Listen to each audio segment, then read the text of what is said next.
Good morning. We're going to continue talking about mannerism today, and I'd just like to pause to discuss the idea of mannerism. It's a relatively new concept. Throughout the time that mannerism was being practiced, and for, let's say, well into the 20th century, mannerism was simply considered to be part of the Renaissance. In fact, for quite a long time, let's say until the 19th century, late 19th century, Baroque was considered to be part of the Renaissance. People really didn't make distinctions. You could tell the difference between Gothic and classical, but parsing out the difference between different ways of using the classical language was not so easy. So if something like Farnese Palace or the Tempietto counted as really good Renaissance because of the ideality of the form, or the perfection of the proportions, or the use of ideal geometrical figures, like the circle and the square, then everything that didn't do that didn't need a name like Mannerism or Baroque. There was a perfectly good word ready to use to describe this stuff, and that word was bad. You would look at something Mannerist and you would say, this guy is out of control. You would look at somebody who had really different ambitions, different ideas about what architecture could do, but if you have the wrong frame in which to situate an argument, you won't draw the right conclusions. So really, it really wasn't until, like, say, the 1960s that a man called Arnold Hauser wrote a book called Mannerism. And this book began to say, no, these are not examples of a really poorly deployed Renaissance series of objectives. In fact, something really different is going on. And the different stuff that is going on is aimed at really different objectives. This is Frederick Hart, an art historian who wrote one of these definitive 500-page histories of Italian art. And he says, whereas the content of the high Renaissance art is often ideal, Mannerist art often chooses subjects that are abnormal or unnatural, and the strange and unexpected aspect of a subject may be emphasized. Mannerist interpretations sometimes stress uncontrolled emotion or withdrawal. In high Renaissance art, the narrative will usually be direct, compact, and comprehensible. In Mannerist art, it is often elaborate, involved, and obtuse. So while space in high Renaissance will be measured, harmonious, and ideal, Mannerist space can be disjointed, spasmodic, and or limited to the foreground plane. High Renaissance compositions are harmonious and integrated, they're often centralized, and they may assume a pyramidal or conical form. For example, ideal centralized churches like Santa Maria della Consolazione. Mannerist compositions may be conflicting, and the forms often seek to frame or violate it. While high Renaissance proportions are normative and idealized, Mannerist proportions can be uncanonical and usually attenuated. So Hart is picking up on what Arnold Hauser had noticed, that there are these differences. And while the Renaissance named themselves, they thought this idea of rebirth, those who recovered classics and recovered culture after 1,000 years of darkness, would be a good name for themselves. The name Mannerism was really placed on them, like so many other names. These are two books that are important in thinking about how Mannerism operates. The first is from literary criticism, called 7 Types of Ambiguity by William Empson.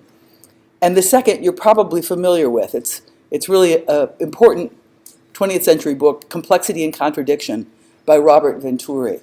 And both of these books make an argument in favor of the complex, in favor of ideas that are not singular but multiple, in favor of things that resonate with a lot of different nuances and layers of meaning. And both suggest that the complexity, the richness, the density of meaning makes this actually better and more valuable to study than something that is too singular in its sense.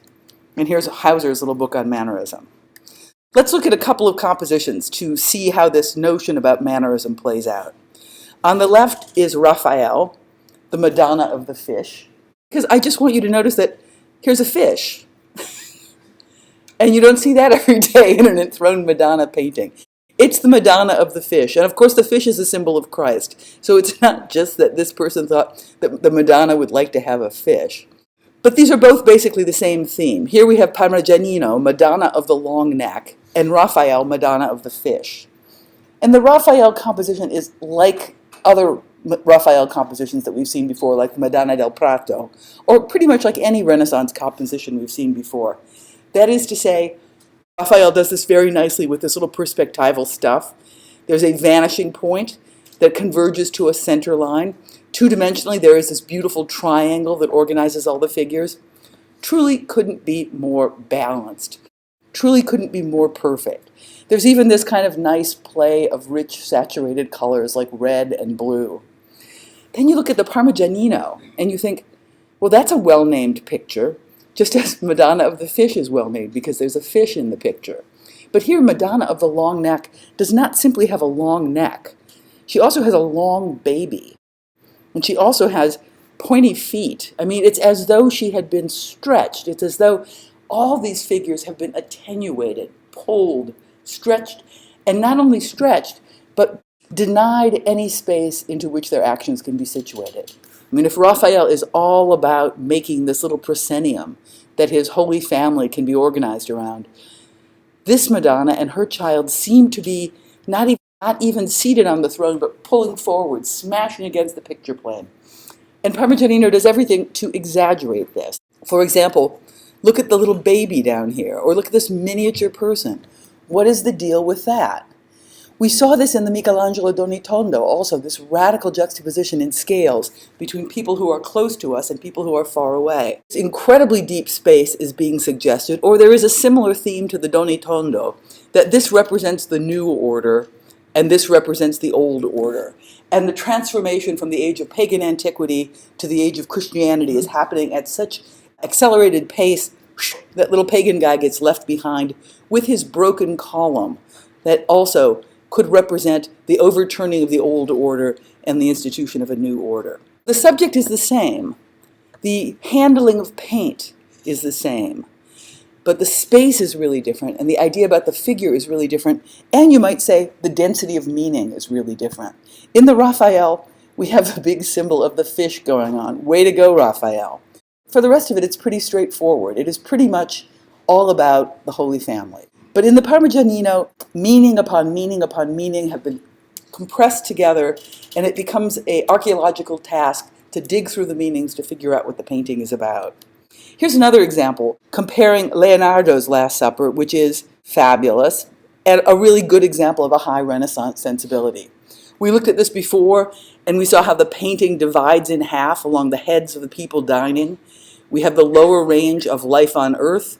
We have the upper range of this vault of heaven, or simply evacuated space. Christ's head is in the middle, and the perspective lines converge on Christ's head. So everything about the construction of the painting and everything about the space of the painting seems to be establishing the same kind of objectives that Raphael was after. Look over here at the Tintoretto. Tintoretto is a Venetian painter and quite an oddball, really, in his way of painting. I oscillate in my life between loving him and hating him, and I've been loving him for the last 10 years. The things about him that I hate you can't see because the slides are too washed out. But he has this sloppy handling of paint. It's not sloppy like, say, Titian is sloppy or Rubens is sloppy where they're totally in control, or Rembrandt is sloppy, but he's really sloppy. And you get a sense that he's got 25 people working for him. And he's got the guy painting the hands and the guy painting the noses and the guy painting the feet. And they don't always collaborate, so these big workshop paintings, which could be as big as this wall over here, sometimes don't hang together very well. But clearly is in control of the composition. And the compositions are really quite amazing. Like if the Leonardo divides in half in this very decorous way, enforcing the ideality of geometry and celebrating this square and circle which frame the Christ, here we have a diagonal, this radical diagonal recession. And we have a juxtaposition of quite different worlds. The Last Supper on one side of the diagonal, and people washing dishes with their cat on the other side of the diagonal. It is really stuff that you shouldn't see in a picture of something like the Last Supper. It's been brought down to earth. There's a radical collision between members participating in this painting, between the very holy, glowing, sainted figures on the far end and these ordinary figures. And you get the same kind of thing here with this dark group of angels swooping down from above.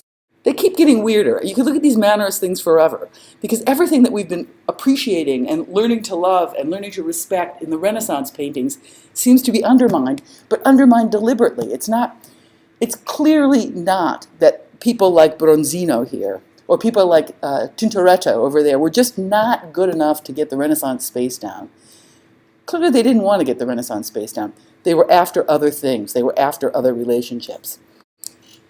So these are two paintings, two allegorical paintings. We have The Birth of Venus by Botticelli that we've looked at before, and here is Bronzino's Allegory of Love. A lot of it has to do with how clear the subject is in the Botticelli. It is all about the thing in the center, and the thing in the center is Venus. Venus on her little half shell, her shell representing a kind of virgin birth, and therefore making clear that the Venus allegorically refers to the Virgin. Fabulous. We divide the canvas in half, we situate something in the middle, we've carved out a space for all of this action to happen. And look what's happening in the Bronzino. It's like a tangle of people. It's like they've deliberately gone out of their way to twist limbs together to make almost a brocaded, knotted fabric, pushed up against the picture plane. Plus, not a bit clear what the action is, not even so clear who owns which arms and legs. Like, whose hand is this? Whose butt is this? Whose arm is this? It's unknowable. And why you need all these people in here is also sort of mysterious and unknowable. And if this is allegory of love, let's say maybe Venus, maybe Cupid, but who else are these people? Who is this big man over here with the shiny bald head? And if you want to just be horrified and think for a moment who that man might be, look at the Donitondo for a moment. And look at the types of the Donitondo, this Michelangelo painting that we looked at last time. The Donitondo has an elaborate cast of characters. We have the Virgin, we have Joseph, we have the child, we have ambiguous guy here who oscillates between being Saint John, the devil, and Cupid. And we have a bunch of people here that we pretty much say must represent pagan antiquity because they have these grape leaves in their hair. So if you compare the Bronzino to the Michelangelo, you almost see the same figures getting redeployed in different actions across the canvas. I find this to be so alarming, because when we looked at the Donitondo, we said, this is a bizarre pose. The posture of the Virgin, this heaving something over her head, is not something you see every day. But you see it again in the Bronzino. You see the bald man hovering above the Virgin in an embracing, protective way here. Here you see the bald man, I don't know, in the act of violating someone or something.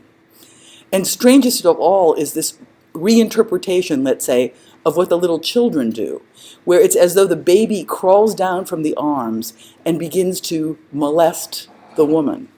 So I don't know. I mean, Bronzino is a Florentine. Michelangelo is a Florentine. The Doni are rich people. I don't know if the Donitondo got widely displayed. It could have been something they just had in their house. But it's still kind of alarming. And Bronzino does this all the time.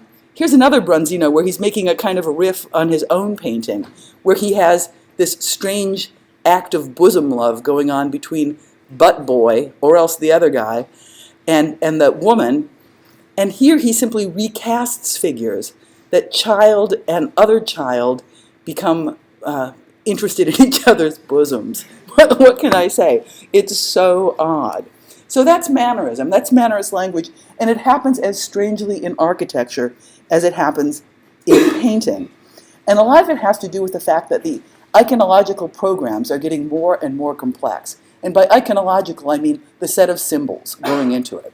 For some of these buildings, you would get learned cardinals writing, 2-volume iconological program briefs and saying, this is what we want to symbolize, this is how we have to symbolize it, the moon means this is the astrological chart, you've got to get that in there. And the artists have this burden of loading up the symbolism, and off they go. And of course, if you have to mean a lot of things, a good way to express meaning is to use language. So architecture becomes increasingly linguistic. And by linguistic, I just don't mean the kind of language of architecture that we saw in classicism, where there's a syntax. And by syntax, I mean the method of composing the pieces correctly. And by vocabulary, I mean the pieces. For example, column.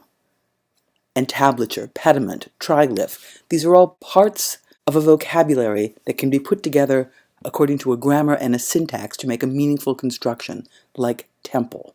Rhetorical tropes are figures of speech. You're probably familiar with some figures of speech like metaphors and similes, like your eyes are like the moon, or other things like that. Or things like repetition, where you say something again and again. Jesse Jackson has great rhetorical style. It's too bad we don't hear him speak more. But if you would listen to him give speeches, there was one famous one where he said something like, from the poorhouse to the workhouse to the governor house to the White House. And that's an example of repetition, where the argument becomes amplified by pushing it forward and each time shifting the terms a little bit. And so if you look at some of this Mannerist stuff, you begin to see rhetorical tropes exploding. I was just looking at a list of rhetorical tropes, and all of them seemed appropriate. I was putting some of them down, and it just seemed like, why bother?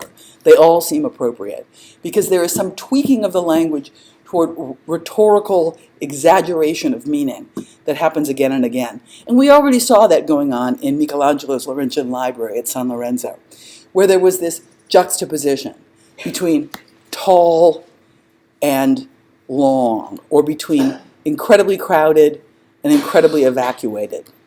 And even some of these rhetorical tropes like repetition, we see the same figure again, or the denial of one condition with another condition, in the way Michelangelo situated the columns and the walls in the same plane, so as to suggest the sameness of both, or the impossibility of either to do the task at hand.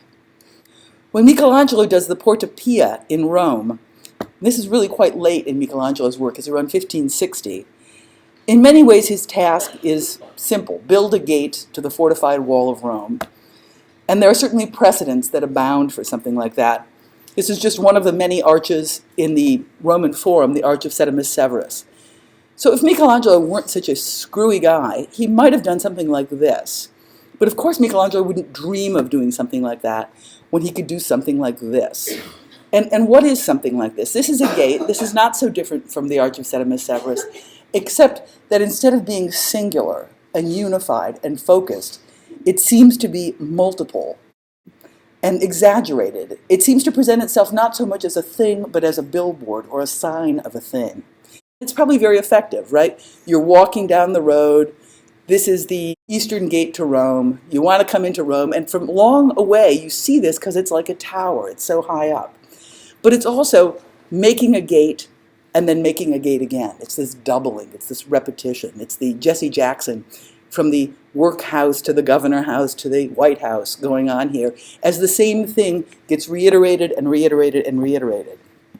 There's also a weird attitude toward architectural language. We said that good syntax puts the pieces of a language together in a clear and readable way. The cat is black, not black is cat the. One of them makes a sentence and the other one is just a bunch of words.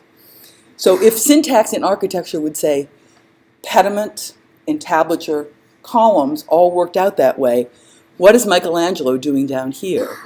He's giving us the pieces we want to have, but he's not letting them cohere. He's not simply giving us the pieces that we want to have, but he's doubling or quadrupling the pieces that we want to have. Like, let's look at this central portal over here. What is it that makes the opening? We've talked about different things that can make openings. We've said, well, you could have a lintel, you can have an arch, you could have a pediment. In the case of Michelangelo, we have all of them. We have a lintel, we have an arch, we have another arch, we have another arch, we have a pediment, we have another pediment. It is this like superposition of multiple iterations of the same figure, all of which transform and all of which are in some way critical of the other figures that are going on there. Like even this pediment, in a sense, splits apart, as though the idea of center that seems to be the big theme being reiterated here, even that can't hang together. And the center splits apart and is only tethered together by this little festoon, this little carved piece of ornament. Crazy. And things transform. They start off as one thing and they become another thing. Porta Pia is Michelangelo at his craziest. This is Michelangelo when he's carving that Rondanini Pietà, the one that looked like it was Gothic. He had hacked away so much material from it. So this is him really running with the most extreme presentation of what architecture can do. Like, look what's happening over here. What are these little ears doing on the side? In a sense, it looks like they want to be brackets, or they want to be ionic column capitals that have folded down in the wrong direction. And the same kind of thing happens here. Michelangelo loves the ear. He loves taking something that seems to be all about a square and making it specific, flaring it out to make it kind of look like a column capital, slipping it down to begin to suggest that in spite of the ideality of the square, things can't hold. And what's this? What's this piece over here? Well, it's round, it must be perfect. We love those circles, we can't get enough of them. But is this just a droopy column that's like a towel hanging over a circle? Has he just begun to play around with the idea of architectural language to suggest ways that it could work, perfect pilaster, fluted, great, and ways that it can't work, and putting them together in such radical juxtaposition you have no idea what's going on? Or look at this, keystone. I couldn't be happier. It's exactly where I want it. It's right in the middle of whatever this thing is. If it were in the middle of an arch, it kind of is, this octagonal arch. Great. Of course, there's a super redundancy of keystone, from keystone to little head, to keystone on top of little head, to big plaque, all of which seem to serve as keystone. And if you didn't get enough keystones, look down here underneath this perfectly ideal pilaster. What do we get? On the column capital or the pilaster capital, we get a baby keystone. He's out of control, but he's Michelangelo. There's no stopping him. So look at that, baby keystone. Crazy. Sadly, if you walk around to the back of the Porta Pia, you don't see much because it is an 18th century facade. But if you look at any piece of language on this thing, it seems to take your expectations and subvert them. Here, for example, ionic column capitals. Delightful, but just like frosting on a cupcake, not like anything that is working syntactically like a column capital is supposed to work. Best thing ever, Michelangelo. In a more low-key way, you could say that the Palazzo Massimo that we looked at before is playing a lot of the same kinds of games. For example, on the front, it proposes itself as an ideal Renaissance palazzo, and yet it bends. It distorts its ideality to conform to the bend of the street. It's also incredibly ambiguous about how many stories are here. You don't get to read it very clearly. You see a bunch of little punches that don't quite seem big enough to organize a wall or a room. And when you get to the interior of the Palazzo Massimo, the space of the system becomes clarified. Another kind of device that you see frequently in Mannerist architecture kind of reminds me of that Bronzino allegory of love, not in its creepy subject matter, but in the idea of density, in the idea of accretion of tangled ornament or pattern making on a surface. And this is the Palazzo Spada in Rome. Not really important in and of itself, but there's a very important piece of Baroque architecture stuck inside of it, the Galleria Spada by Borromini, that we'll look at in a couple of days probably. We're going fast. But you can see that this whole surface is encrusted with a kind of ornamental pattern. Mannerism really finds its best subject matter not in the palazzo, not in urban architecture, but in garden architecture. And I think that's because garden architecture, at the very point of departure, suggests contrast, suggests the putting together of two possibly irreconcilable conditions. Architecture with geometry, with culture, with the shaping of space, and nature with its fecundity and its growth and its uncontrollable vigor. And how do these two things come together? What wins? Is it nature? Is it culture? And Bramante's Belvedere is really the first example of an effort to make some kind of garden space. And we looked at it before, and we suggested that in many ways it picks up from Roman precedents, things like the framed space, like a forum, but also things like verbal descriptions of gardens that Pliny or other classical figures would have had. Even more explicitly, things like the Temple of Fortuna Primigenia, Republican Roman temple on the outskirts of Rome. And some of the themes that are going on in the Belvedere are themes that become very dear to the hearts of further garden makers. You know, this is the text against which all subsequent gardens refer when they make their little distortions. So certainly one thing that's going on is the idea that architecture is a frame. Architecture becomes a frame that repositions nature and begins to allow nature to operate in very specific ways. The idea of the ground plane is also really important. And as you move from low ground to higher ground, you're either closer to the earth or you're closer to heaven. And therefore your condition in the world changes. You either become immersed in the land or you become liberated into the sky. Or some gardens work in the opposite direction. You start out in the city and you find yourself in the dark forest, lost and confused. Another thing that's going on in the Belvedere that you see again and again in these subsequent Mannerist gardens is the instability of the center. The idea that a garden is supposed to be an ideal four-square paradise garden. Why can't it just be that? And it's not. There is a kind of suggestion of a center and then a displacement of the center, a suggestion of the center and then a displacement of the center. So it's a game of constantly repositioning yourself and recentering yourself along the line as you move through the space. You finally come to this area right over here where the center is incredibly unstable. It's this Bramante stair which moves you up, puts you on a center, and then switches from concave to convex, and you find yourself moving up in a very different way. Villa Madama, in many ways, is the first attempt to take stock of the lessons of the Belvedere courtyard. And it does it really in a kind of similar way. If Belvedere had this transformation along a line from space up to space up to space, bracketing it with architectural constructs, the papal apartments, and the Belvedere villa, then Villa Madama proposes to do the same kind of thing, but using the architecture as a middle point that begins to transform your experience. The architecture becomes a kind of filter between different realms. Here we are in a bounded, somewhat urban courtyard, like a little forum or like a little cortile. And we pop through, we're in this rotunda piece, and then suddenly we find ourselves out in a garden that proposes itself kind of as an ideal four-square paradise garden, but one that's been attenuated, one that's moving on out. And the proportions of the urban or urbane courtyard and the landscape garden are similar. We also noticed that Raphael died before the Villa Madama was completed, leaving it in this provocative state of incompletion. And when I say provocative state of incompletion, I mean, if this reconstruction represents Raphael's idea, it's a balanced thing. It's a Renaissance thing. It's got the center line. It's got the dividing line. Things organize into a perfect triangle. It could be a Raphael Madonna. But in this configuration, it's pulling apart. You have the hemicycle going one way. You have the loggia going the other way. And there's almost nothing in between them. This aerial perspective, I think, shows you the power of how this thing is locked into its landscape with these.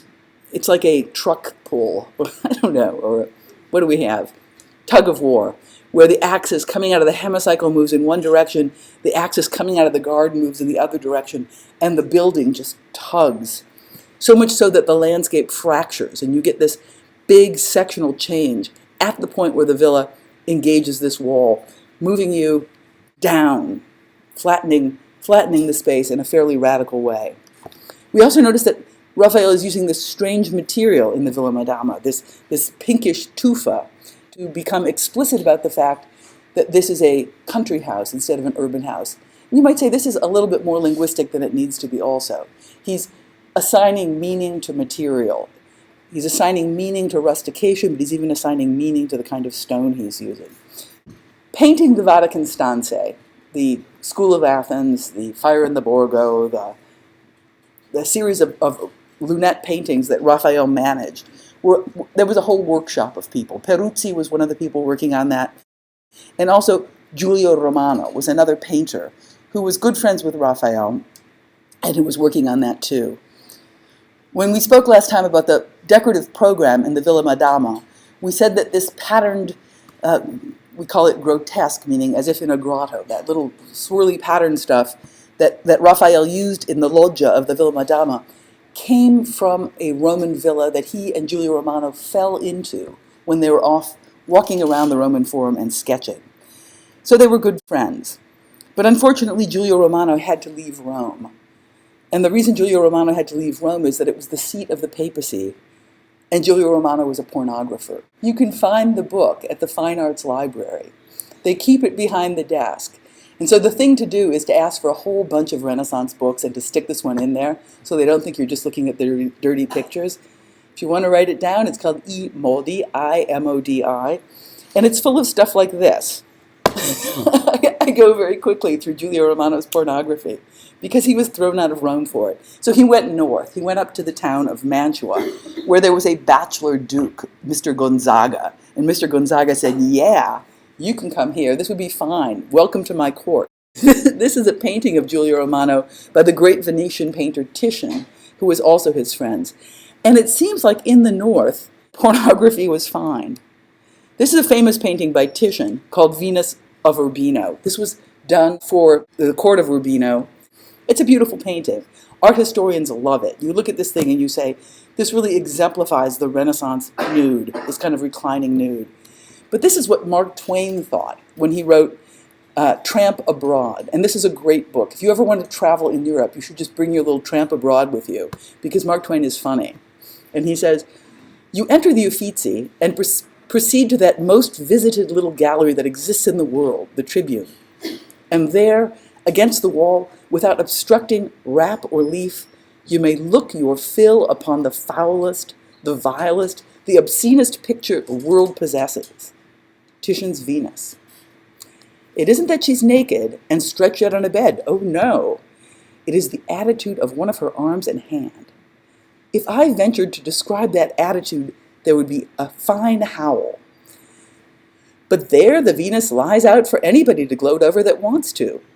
And there she has a right to be, for she is a work of art, and art has its privileges, etc. So, funny. If you've been told that you have to put the smuttiness out of your mind when you look at art, I give you license to look at the Venus of Urbino in a new way. So Giulio Romano gets a commission from the Duke of Mantua to build a pleasure palace. It's one of these country houses that is 3 miles away from town. It's never very far away. And Mantua is situated almost like on a peninsula. It's surrounded by a lake in 3 directions. There is a little island in a spit of water here with an existing sort of farmhouse. And Giulio's task is to refit the farmhouse, to redecorate the farmhouse in a modern way. So you can see that there is this, in its original condition, not anymore, bridges going to the plot of land onto which the Palazzo Te, or the Palazzo del Te, is situated. And Te just means tea, so it's the tea palace. It's where the Duke of Mantua would go to have tea. So this is the original building, and Giulio's first task, his first commission, is to do a series of paintings, because Giulio is a painter. He primarily comes to architecture through painting. He does a series of rooms, and these are all allegorical themes, the giants, the gods, and so forth. After having done that, he's given the commission to expand the palace and to redecorate the palace. So it's a funny commission, because in its original state, it's just this farmhouse. The windows aren't exactly where you want them to be, but if you're doing wall paintings, you don't exactly care where the windows are. Then when he gets the task of refurbishing the facades, he has to make sense out of these oddly placed windows, which by this point he can't move, because he's already done the paintings on the interior. So this is one of the large rooms with this banquet of the gods that Giulio has there. Great stuff. And this is a room that I think is really one of the most interesting. It's the Hall of Giants. And in the Hall of Giants, Giulio is, I think, playing with this idea of the corner in Renaissance architecture. And we've spoken at length about how difficult it is to do a good corner. The column never quite wants to be in the corner. It's always a difficult situation. This is all wall painting. This is not architecture at all. But one of the themes is that these giants are pulling the column out of the corner, and the whole building is collapsing because this impossible column has been pulled away and the ceiling falls down, revealing this pantheon of gods up above. There's another room in the Palazzo del Te called the Hall of Horses. You can kind of see how it works spatially here. It's kind of blank down below, and then up above there are all these kind of wonderful horse portraits, because Gonzaga was a great lover of horses. And in my mind, although not in the mind of Italian friends that I've run this past, but in my mind, and this is actually true, I'm not making this up, the word cavalletto means kind of like window jamb or door jamb or frame. And cavallo means horse, and etto means little. So cavalletto would mean little horse, but cavalletto would also mean window frame. He's substituting a little horse for a little window frame here. And I think this is so brilliant. And I've run this past Italian friends and they've told me, no, we don't say it like that, it's wrong. But if it were true, it would be such an interesting way of really using language to drive the argument. And I would say it is true. Not that my Italian is better than real Italian's Italian, but it's the word. The word is the same. Cavalletto means frame and cavalletto means little horse, so why not put up a little horse as a window frame? So the painting's great. Let's look at the palace. Giulio expands this existing building and begins to put a series of support buildings here, a grotto here, and this hemicycle at the end. And what this thing does is it catches the space, but lets your view continue beyond the space. So you get this kind of double reading, and the double reading is containment and extension at the same time. In fact, there are a number of spaces that you encounter here. It's really beautifully sequenced in terms of the different moments you get. You have these various vestibules. You have a courtyard completely bounded and contained by architecture. You pop out into a loggia, where your view is focused toward the garden. A loggia is a covered porch, L-O-G-G-I-A. Here we see a little bridge, and the little bridge is taking us across things called the fish ponds, and then we walk across this greensward, this garden, and we find things at the perimeter. So what's the language of the Palazzo del Te? And you can see from this front elevation that it's a really varied rhythm. And part of the reason that the rhythm is so varied is that Giulio has to accommodate the strange window placings. So instead of simply having a nice, let's say, Bramantian A, or Brunelleschian A, same rhythm, he's already oscillating the rhythm so that there's a kind of widening at the entry. Every bay is a different dimension, and he negotiates the difference in the bay sizes by playing with where these pilasters go. Here they're kind of far apart, here they're close together, and so there's kind of cleverness going on. The wall is incredibly plastic. He's using different layers within the wall to get these differences in the geometry to fall into place. He's also using rustication. And by rustication, what do I mean? Lisa.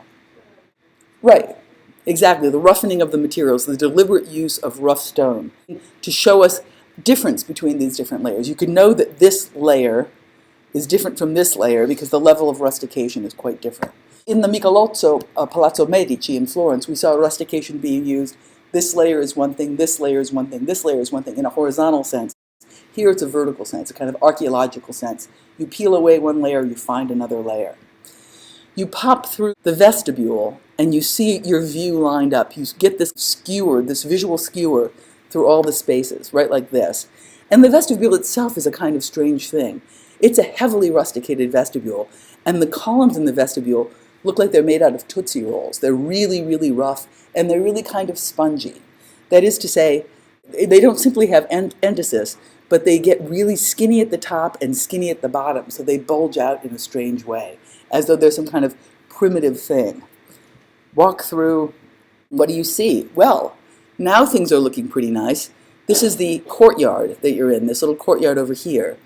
It's got this beautiful Doric order, colossal Doric order surrounding it, and it's got a series of wonderful little triglyphs over here. And these wonderful little triglyphs that we see, part of the Doric frieze, would make you think that finally Giulio has reined it in. Finally Giulio is becoming a little more canonic. But if you look over here, you begin to see that he's doing funny things with the triglyphs. But if you look right over here, you can see things are slipping down. If the triglyph happens to be above a column, it's okay. But for these intermediate triglyphs, they are in crisis. And frequently, Giulio will displace them. Giulio will just slip them down to begin to say, architecture is hard. There's no easy way to balance the tectonic forces in a building. Things fall apart. In fact, it's almost as though the rupture set forth by pulling the column down on the painted wall of his building sets in action this chain reaction of dismantlement that configures the whole building. This is still the same courtyard. These are different stages of renovation. They tend to paint everything white. And so this is what it used to look like before they painted it a very pastel color. It looked better. But look at how the keystone gets used. We saw Michelangelo layering keystone upon keystone upon keystone and shrinking them down and sticking them on pilaster capitals. And here too, the keystone is not really being used to suggest this is what's holding things together, but it almost looks like this is what's splitting things apart. It's too big, and it's so rusticated, it looks like a thing of the earth, so it's popping up and splitting things apart. And as all of this moving and shaking goes on in terms of the entablature and the keystone, you also notice that there's another layer that's being revealed, this really smooth layer. But this smooth layer undulates, it's kind of wavy. And to me, it looks like he's cladding jello with stone facing. And the stuff underneath this stone facing is wobbling like crazy. And occasionally, when he cuts in these blind windows, you can see the wobble. You can see this kind of protean matter of the earth taking form and becoming something. And the thing that it becomes is antithetical to the cultural constraints and geometrical constraints that architecture wants to put on it. Fabulous. So we pop through the loggia, and we look over here at this little hemicycle down there. And this is from inside the garden, looking back at the exterior garden facade of the building.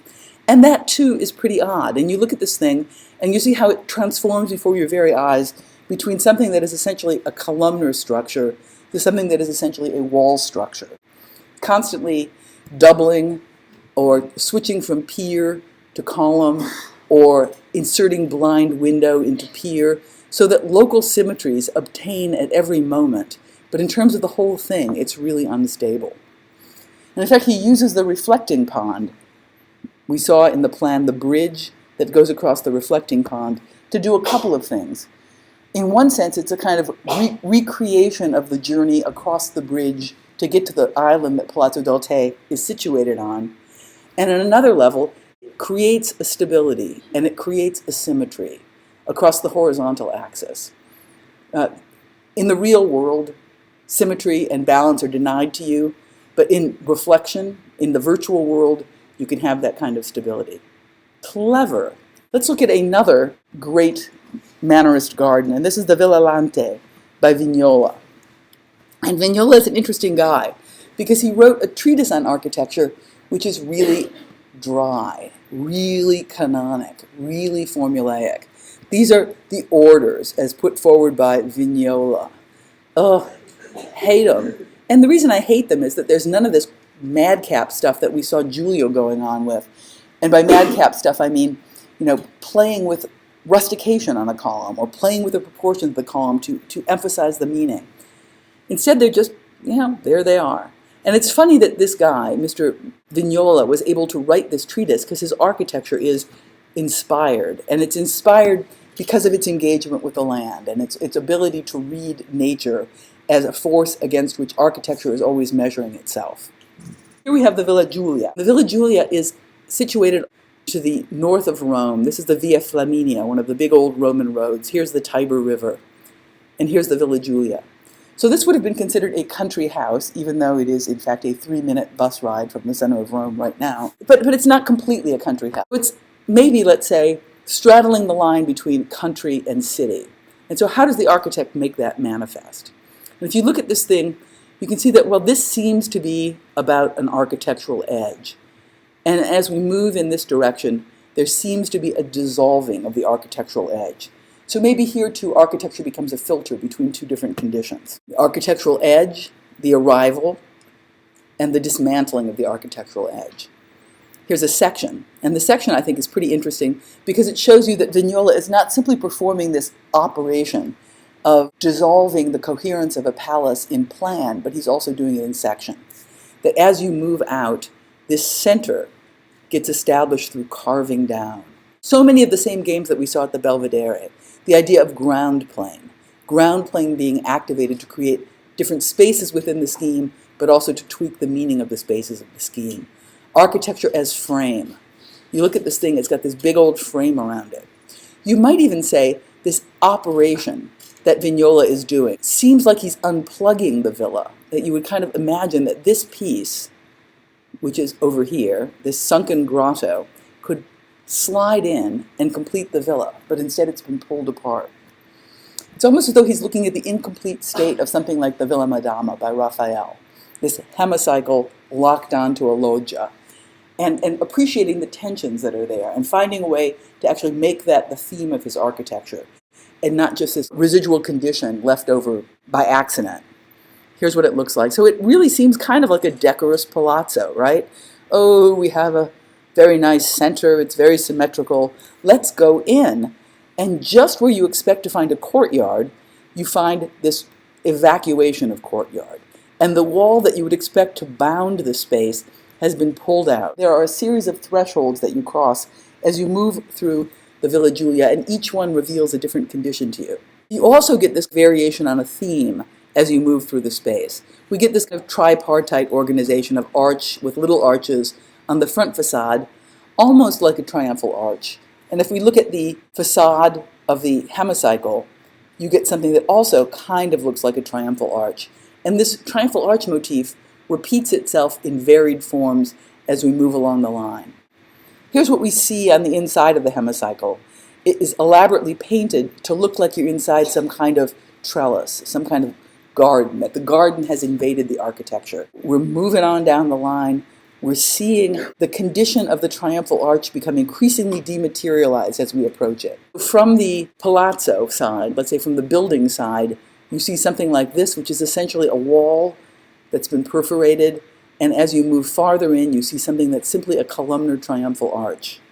This idea of the triumphal arch, this figure of the triumphal arch, doesn't simply happen in elevation, but the same figure that we see in elevation also happens in plan. So there's a kind of flipping in preposterous ways. When we get to the grotto, here's the grotto, we have the same kind of triumphal arch motif now sunk down into that deep sunken space. And the language has really changed even more. It's not simply columnar, but the columns have become animated. They've become these half-human, half-column things called herms, H-E-R-M. And where are they situated? They're situated in water. This is a grotto. It's really spectacular because as you move lower and lower, the climate actually changes from hot, getting beat up by the sun, Rome, to something where you're being splashed with water, you're in the shade, and the natural cooling properties of the earth change. So the making of the grotto provides a real amenity for the garden, this little microclimate within the whole of the system, but it also begins to organize a center against which these transformations can be read. We're pulling things apart, we get ourselves our little grotto, the grotto carves down, and then when we finally come out through another triumphal arch construct, we find ourselves in the ideal paradise garden. The theme of the constant displacement of center that we saw in the Belvedere is also going on here too. The theme of the ground plane, and now a new theme, the theme of water, how water can begin to participate in the argument now. So we will talk about gardens again next time.